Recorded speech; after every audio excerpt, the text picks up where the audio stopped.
سامعین اکرام، السلام علیکم ورحمۃ اللہ وبرکاتہ۔ بسم اللہ الرحمن الرحیم۔ آج ہم آپ کے سامنے حضرت حمزہ علیہ السلام کی سوانح حیات کے سلسلے سے اپنی گفتگو جاری و ساری رکھیں گے۔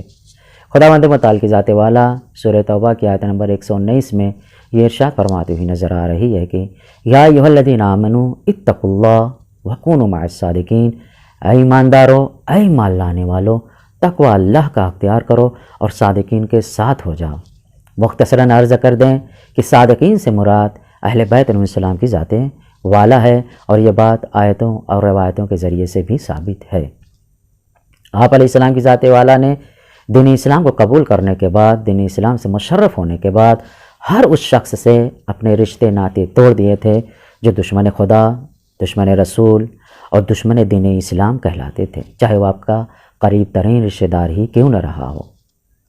آپ علیہ السلام کا اسم گرامی حمزہ، آپ کے والد گرامی عبد المطلب، آپ کی مادر گرامی کا نام حالہ بنت وہیب ہے۔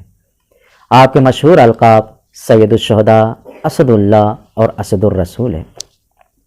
آپ کی کنیت ابو عمارہ اور ابو یعلا ہے۔ آپ علیہ السلام جہاں پر رسول خدا صلی اللہ علیہ وسلم کے چچا کی حیثیت سے ہیں، وہیں پر آپ ان کے رضائی بھائی کہلانے کے حقدار بھی ہیں۔ کیوں؟ وجہ، سبب، علت یہ ہے کہ آپ علیہ السلام نے اور رسول خدا صلی اللہ علیہ وسلم کی ذات والا نے ایک ہی معظمہ، ایک ہی خاتون سے حیات فانی کے لیے جسمانی غذا کو حاصل کیا تھا۔ آپ علیہ السلام رسول خدا صلی اللہ علیہ وآلہ وسلم پر جیسی ایمان لے کر آئے تھے تو ابن اسیر اور بعض مورخین کے قول کے مطابق دشمنوں کے درمیان خلفشار پیدا ہو گیا تھا، اور بزرگان قوم و ملت نے اس بات کا اعتراف کیا تھا کہ آج رسول خدا صلی اللہ علیہ وسلم کی ذات والا نے ایک محکم، مستحکم دین اسلام اور اپنے لیے مدافع پا لیا ہے، اور اپنے درمیان اور دشمنوں کے درمیان ایک محکم اور مضبوط دیوار کو کھڑی کر دیا ہے جس کا پار کرنا شاید ہی ممکن ہو۔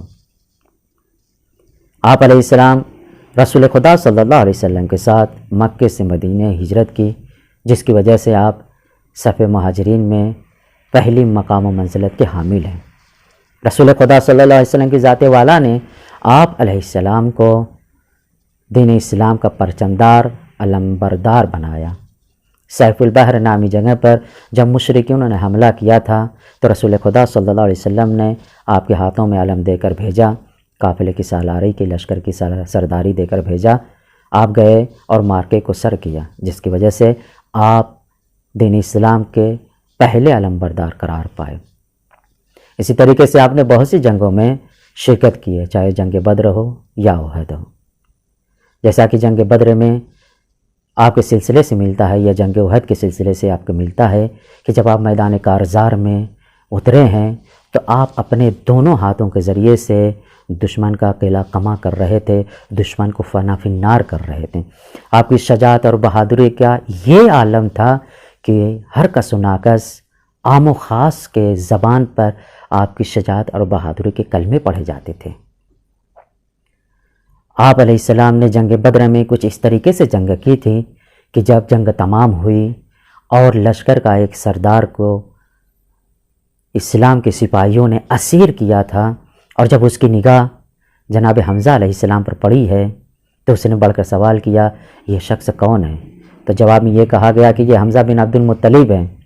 تو اس نے یہ اعتراف کیا تھا، ذالک فعل بن الافاعیل، کہ یہ وہ شخص ہے جس نے ہماری صفوں کو تار تار کر دیا تھا، ہماری صفوں میں خلفشار پیدا کر دیا تھا، ہماری صفوں کو بکھیر دیا تھا، اور یہ اسی کی وجہ سے آج ہم نے اس کالے دن کو دیکھا ہے، ہم اس جنگ کو ہار گئے ہیں، ہم اسیر ہو گئے ہیں، قیدی بن گئے ہیں۔ اور آپ نے جنگ احد میں بھی ویسے ہی جنگ کیا تھا جیسے کہ دوسری جنگوں میں کیا کرتے تھے، دین اسلام کا دفاع کرتے تھے۔ جنگ احد میں 31 کافروں کو، 31 دشمنان دین اسلام کو، دشمنان خدا کو فنا فنار کیا تھا، اور اسی جنگ میں جنگ کرتے ہوئے آپ نے جام شہادت کو نوش فرمایا تھا۔ وآخر دعوانا الحمد